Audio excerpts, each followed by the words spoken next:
girl code. Oh my gosh. Okay, guys. Okay, so now that you guys have finished the reading, how about you go ahead and write originality reigns at the top of your paper, because we always want to keep our work unique. It makes it spicy. Anyways, we're going to do a free write number 4. We're going to talk a little bit about work. We've been talking about what work looks like for Willie Loman in Death of a Salesman. So now we're going to see what you guys think of work. So the prompt for this free write is it better to love your work or work for practicality? I'm going to give you 5 minutes and then go ahead and just write what you think about it, but I want you to use evidence. So let's use evidence from a book we've read, and then does someone else want to give me a resource we can use? Katrina? Are you allowed to use personal story? Absolutely, and then anyone else? We need a third one, as if we're writing an essay. Yeah, Lori? Can we talk about another book we've read in class so far? Go for it. Okay, 5 minutes. I think it is better to work for practicality at first so that you can pay your rent, but then when you are older you should do something you love. Right now I'm a babysitter and I don't love it, but it's good so I can have extra money to do things that I do love to do. Later on, after college, I want to get a job that's practical so that I can buy a house and that I can do fun things after I'm done with work. But later on, when I have a real job after that, I want it to be something that I love to do. Awesome. Thank you for sharing. Now, did anyone notice anything in particular about Katrina's paragraph that you liked before we move on to the next part? Yes, Lauren. I really liked how she brought in her mom and dad. Okay. I think that makes it a little bit more relatable. Very good. All right, thank you for sharing. Go ahead and take a seat.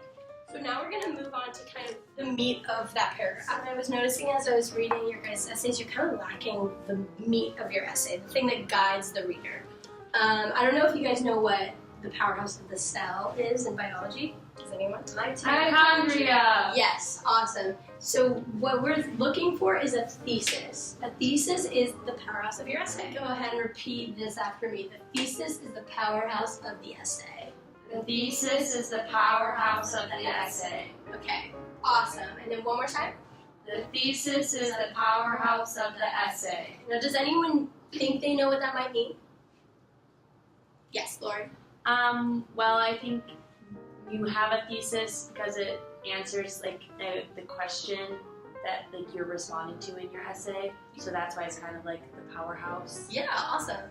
So Lauren's right. I think of it like a table of contents, and it lays out the what, how, and why of your essay. The first step of the thesis is the what.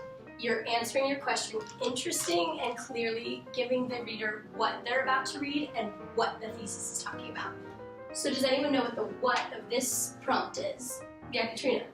The question of is it better if we love it or is it better if it's for Yeah, awesome. So that's what it's asking, and then what would someone's answer be? Willow? They would either answer if it's better to love it or better for it to be practical. Yeah, now what would your answer be? I would say that it's better to be practical.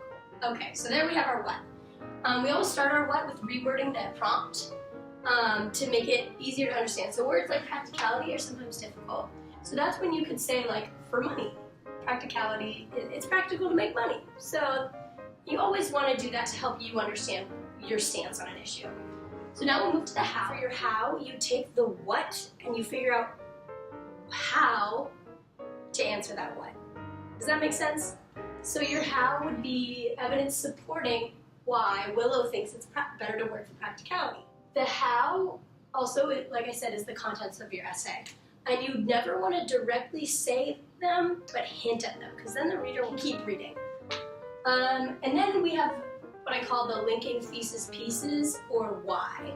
The why actually is putting it all together. Take your how, and you link it with your what, answering your question, and you put it at the end of your introductory paragraph and have it transition into your first body paragraph. Is you want it to be interesting and clear. So by keeping it interesting, you're being original and keeping it to your own ideas, offer something different, because not every reader wants to read the same thesis over and over again. So why don't we go ahead and write a thesis to this prompt and come back in 3 minutes.